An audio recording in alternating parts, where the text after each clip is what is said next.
Welcome to the last video in my series on the 101 most commonly misused GRE words, where we'll look through pairs of words that are often confused with each other. And it's a great opportunity to learn some new words for those studying for the GRE and indeed for anyone studying the English language. What will happen is that I will give my own definition based on my existing knowledge, and then we'll check it against the definitions I've got here. And I'm going to put all these videos, I think there's 10 of them, into one playlist in case you missed any. Without further ado, let's get to it. First pair, perpetuate, or perpetrate, and perpetuate. I got them confused myself. So the first word there on the left is perpetrate, which means to commit an act, usually a crime. You wouldn't say she perpetrated a kiss. It would be normally she perpetrated a war crime, or she perpetrated that criminal activity. So it means to commit something, but usually a bad thing, usually a crime of some sort. Perpetrate. Yeah, quite an uncommon word, but used in criminal justice quite a lot. The other word on the right is perpetuate, a much more common word, linked to the other word perpetual, which means carry on forever. If something is perpetual, it never ends. Well, to perpetuate something means to continue it indefinitely, to prolong it, to make it last longer. She perpetuated her employment by never getting fired, kept it going indefinitely. Perpetrate, commit an act. Perpetuate, keep something going. Let's check that against what they say. Perpetrate is a verb and means to perform an act, but look at the example they give. The group of criminals perpetrated the crime. See, it's often crimes. Perpetuate is a verb and means to continue something. People are still perpetuating, continuing, prolonging the myth of the Loch Ness Monster. Is the Loch Ness Monster not real? Oh dear, that's news to me. Okay, that's the first pair. Let's get on to the next one. This video is going to have 11, unlike previous videos that have 10, because there's 101 words in this list, for which there is a link in the description. Perspective and prospective. There are many definitions to perspective, but the most common one is just gaining a good view of something. He had a great perspective of the football that was going on in the stadium, like a great view of something. Or if you describe someone as having great perspective in general, it means just a good view on life, a good position to look over things. Maybe that person's wise, they've got perspective, they can see things in proportion. Let's see what they say. Perspective is a noun and means a view, a way of looking at things. So it could be literal, like she got a great perspective of the two people doing their crime, or it could be metaphorical. She's got great perspective. She keeps things in order. She's got life in balance. Their example is, our perspectives on this issue, our views on this issue may be different. So this is more the metaphorical perspective, given our different backgrounds. Prospective is a great word. It means potential future something. So a prospective employee is one who is a potential future employee, but not yet one. Or at university, if you're touring around deciding whether to go to that university, you are a prospective student. You might be a student, but you're not yet. Pro is often before, spect is to look. So if you're looking around before you're doing something, you're often a prospective candidate of some sort. And obviously, perspective is to do with looking as well. So you've got the spect in there as well. So many words have spect. Inspect is to look at something closely. Spectacles is like a word for glasses. Spectate is to view a game. See, etymology really helps here. Anyway, prospective is a noun and means something related to the future. The prospective students, they use the same example. Potential candidates, potential students, but not yet. Just attended the admission seminar. Next pair, elicit and illicit. Very closely linked in terms of how you pronounce them, but quite different words. To elicit something means to provoke or extract something. Her remarks, for example, elicited a loud response, provoked or caused, basically, a large response. That's how I think of it. Let's quickly check, actually, because I'm only 99% sure. It means to extract something. I would say more provoke something. We elicited some interesting data from the experiment. Okay, so maybe my definition needs to be improved. To extract, to gain something from something. So you are kind of causing it. but you're also extracting from it. Okay, I'm going to actually check that. To evoke or draw out, that's what I said, like provoke, evoke. To bring out, to draw out, to extract. So it's both. It's you're inducing something, you're prompting something, but you're also triggering or obtaining, bringing out. I tried to elicit a smile. Okay, so it's good things and bad things. You're eliciting a smile, you're bringing it on, you're drawing it out. Okay, so it's interesting. I didn't know the aspect of drawing out or extracting something. Okay, so in the case of data, to elicit some interesting data means to bring it out. It's kind of linked to provoke, but that's an angle that I didn't know actually. Anyway, illicit means illegal or immoral. Quite different to illicit, pronounced very similarly, but illicit, think of the word ill at the beginning. It makes you ill, it's sickening, it's a crime, it's a moral obscenity, it's illicit. Illicit is an adjective and means forbidden by law or illegal. He was arrested for possessing illicit drugs. So illegal, illicit, again, a great linking word there to help you remember it. Illicit begins with I-double-L, just like illegal, means practically the same thing. To censure and to censor. To censure, pronounced a bit differently, notice censure, censure, and then censor, censor, censor, censor, censor. Pronounced differently, those two words. To censure is to condemn something. So they were thinking of, in the Senate, to censure Donald Trump for some of his actions. It just means to condemn, not necessarily to have any punishment, but just to say, we disapprove of his actions. So it's a formal declaration of disapproval, a telling off, a formal telling off. Whereas to censor is to rub something out so people can't see it. So a book, if it contains some graphic material, that might be censored in some countries, blacked out so you can't read that. Or if a swear word is bleeped out, that's censoring. Okay, let's check their definitions. It means disapproval. The sensitive girl could not withstand such harsh censure from the crowd. So the crowd is telling her off and saying, we disapprove of you. That's censure. Whereas censor is a verb and means to condemn someone or remove unacceptable material. The news channel had to censor many swear words from yesterday's speech. Clear difference between those two words, but with that CENS beginning, you can tell that there is a link there between the words, and they're both quite negative, right? To tell someone off and to remove something as unacceptable. They both have a negative connotation. What about the next two? Travesty and tragedy. Probably the origins of both of these are Greek. Like I know tragedy is. It means something where someone dies, basically. In the Greek plays, if someone was destined to die, they'd call that play a tragedy. Whereas a travesty is a mockery. It's a travesty of justice. You might have heard that idiom. It means like a mockery of justice. No justice was served at all. Or that is a travesty of a television program. It's just a mockery. It's just awful. Her dress is a travesty of fashion. It's shameful. It's embarrassing. Whereas tragedy involves death of some sort, usually something that could have been predicted in advance. Oh, it's so tragic how those people died, as in it could have been avoided, but it happened anyway. Let's see if they agree. Travesty is a noun and means a parody, a mockery. I can't help but laugh at this unbelievable travesty.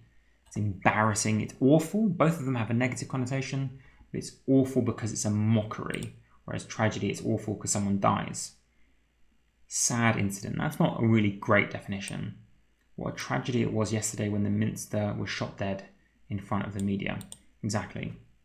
People nowadays use the word tragedy even if people don't die sometimes, but that's not really the correct usage of the word. So you wouldn't say it's a tragedy that I lost my paycheck last month. That's, a slangizing, if that's a word, of the actual word itself, which is tragedy meaning death. But now people kind of use it to mean anything sad. That's not the true origin of the word. Okay, can't believe I used the word slangizing. That's definitely not a word. Anyway, refute and refuse. To refute something is to prove that it's false, whereas to refuse is to not accept something and say, I'm not doing it, I'm not accepting that. So let's see if they agree with that. Refute is a verb and means to prove something as false.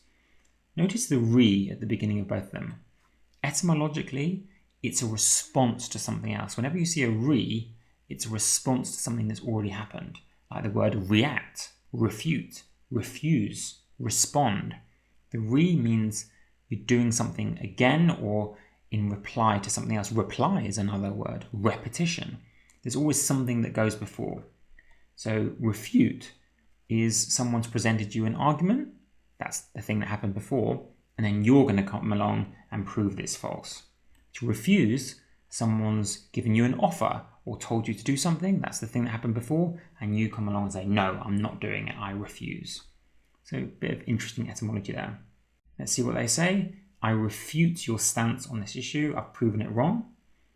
Whereas refuse means not to accept. I refuse to join your corrupt political party. I'm not going to do it. Enormity and enormous. So enormous is a much more common word, meaning huge. If something is enormous, it's absolutely huge. Whereas enormity, for me, has a connotation of a negative event. Like usually the enormity of their crimes, the enormity of their misdeeds, like the size, the monstrous size of them, but usually in a negative sense. You wouldn't really say the enormity of her accomplishments. Maybe you would, but not really. Normally, enormity, you're talking about how huge and enormous something is in a negative sense. Whereas enormous can be something positive. She has an enormous amount of wealth. But usually, enormity is for something negative. Let's see if they agree with that. The universities have recognised the enormity of their student profiles. They're just saying of great importance without giving that negative connotation. So I'm actually going to check that because I feel like enormity has a negative connotation. The greatness or extreme scale, seriousness, or the extent of something perceived as bad or morally wrong. Exactly. There's a connotation of negativity there. The immensity, the vastness of something, the size. A grave crime or sin, yes.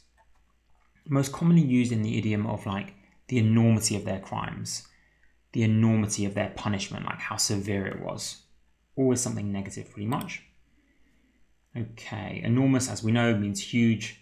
The country decided to cut back on its enormous military budget, its huge military budget. Decimate and decimal. Got a fun story here. Well, not so fun for the people involved, but anyway. Deci means 10. I think it comes from Latin, maybe originally Greek. It means 10. And that's where you get words like decade, meaning 10 years. And a decimal point. As we can see here, a decimal point marks off tens, hundreds, thousands. From tenths, hundredths, thousands. It's used in maths, of course, a lot. But how does decimate link to that etymology of 10, right? It doesn't seem to link. Because you might know the word decimate means to really destroy something, kill something, ruin the numbers of. Like the army was decimated, like thousands died, or her work was decimated when the fire ripped through the building. How does that link? Well, back in the Roman times, if a unit or a regiment didn't perform well enough, what they would do is pick out one person in 10 and kill them as like a punishment for not fighting hard enough. And so that's where you get the deci bit. One person in 10 was punished, and that was regarded as being decimated. So if you lose 1/10 of your numbers, you have been decimated. Of course, now it's not used literally for 1/10. You could lose half your work and you'd say, I've been decimated, or the work has been decimated. Basically, it means to be ruined, to be killed, to be cut down. Or as their example says, the bomb has decimated several thousands of people. You wouldn't actually use it like that. I'm sorry, that example is bad. The bomb has decimated. Because I know they're saying it's literally to kill, and therefore the bomb has killed several thousands of people, but you just wouldn't use it as an exact synonym for kill. Decimate, I don't think, can be used as a direct substitute for the word kill. It's more like harmed greatly, usually involving killing. So for example, the town was decimated. It's not like literally the town was killed. It's the town was brought down through killing in a bad way. It was ruined. So I'm going to check Google for reinforcements here. See if they agree with me. Yeah, to kill, destroy, or remove a large proportion of. But notice how they use it. The inhabitants of the country had been decimated. Really wrecked, ruined. Killed, yes, but more like to drastically reduce the strength of something, not as like a direct synonym of the word killed. I'm not explaining it very well, but it's very close to being killed, but it's more like affecting a large group rather than say, I decimated my neighbour. You would never say that. Well, you can say I killed my neighbour, but you could talk about, instead of an individual, a large entity. For example, you could talk about the large entity, the family, being decimated by the murder of the father, for example. That's the historical definition, to kill 1 in 10 of. I know I'm belabouring this a little bit. Belabour means to talk about for longer than you should. Half the population of this planet has been decimated. See, we're talking about a larger entity, not an individual. Half the population of the planet have been decimated by famine and war. The city would be completely dead before morning, decimated within a day. It was scrambling her logic and had completely decimated her self-control. So we're talking about large entities or abstract entities rather than I decimated that guy John. And as the example they give here, we talk about decimal in maths. The decimal system is the most popular system of numbers. Okay, less and fewer, very commonly mistaken, to the point now where some people don't even believe there's a difference. But there is a big difference, and this comes up in the GMAT actually as well. It's tested in sentence correction. And I think occasionally in the GRE, but quite rarely. Less is the word used for when the thing you're describing can't be counted. For example, I can't say I've got 3 anger or 2 anger. So because we can't count anger, we say less. I have less anger in my heart than you do. Whereas something you can count, like chairs, you say fewer. There are fewer chairs in this room than in the other room. You wouldn't say there are less chairs in this room than the other room, although some people do and they make that mistake. So less is for something uncountable, fewer is for something countable. I drank less water, because you can't say I drank 3 water or 5 water, so it's the word less. If you can put a number in front, it's fewer. If you can't put a number in front, it's less. There were fewer people in the gym today, because you could say there are 3 people at the gym. Therefore, because you can put a number, it would be fewer. Big difference. Premier and premiere. Pronounced differently. Premier means first, top ranking, like the Premier League in football, or the premier of a country, the top ranking official. It means first or top ranked. The premier institutes, the top ranking institutes, receive the biggest financial help. Whereas a premiere is specifically for movies or things being debuted, the first time they're being released, the first time they're shown to an audience, you say they are being premiered. Or are you attending the premiere of that movie, the new release of that movie? Usually a group of people, an exclusive group involving quite a few celebrities, get to see the movie first. That's a premiere, a first time performance. Has that slightly French ring to it at the end, doesn't it? Premiere. Okay, and the final one in this list. Can't believe we've got to the end of it. But I've created, I think, a lovely playlist for anyone trying to learn new English words. And if you've learned anything from this video, by the way, or any of the previous videos, please do leave a like and a comment to let me know. Even if you haven't left a like or a comment on all the previous ones, this is your opportunity. Okay, last pair, amused and bemused. I used to get this wrong all the time, but amused is when you're pleasantly surprised. It makes you laugh. That one I did know. He was amused by the cartoon. It made him smile, made him laugh. She was amused by the events at work. She chuckled or chortled, grinned, smiled, enjoyed it. Bemused, I always used to think must mean something similar to amused. Maybe it was funny. But actually, bemused just means confused, to be perplexed, to be in doubt about something. Nothing to do with being amused. If you're bemused by something, you're basically confused by it. It's a close synonym of confused. That's how I understand it. They say amused is a verb and means to be happy. I was amused by the new comedy movie, usually involving laughter of some sort. But not always, you could just be smiling. Whereas bemused is a verb and means to be perplexed in deep thought. Usually confused or arousing significant thought, like, what is going on? I'm so bemused. I was bemused by his deeply philosophical questions on life and death. I'll just show you what Google says, because they often give more accurate definitions. puzzled, confused, bewildered. You're not sure what on earth is going on. And that is the final pair in this series. It was very enjoyable for me to make, and I'm curious what you think in terms of breaking down lists into these shorter chunks of 10-20 minutes or doing hour-long, 2-hour-long videos of vocab lists. Do let me know in the comments, and I shall see you in the next video.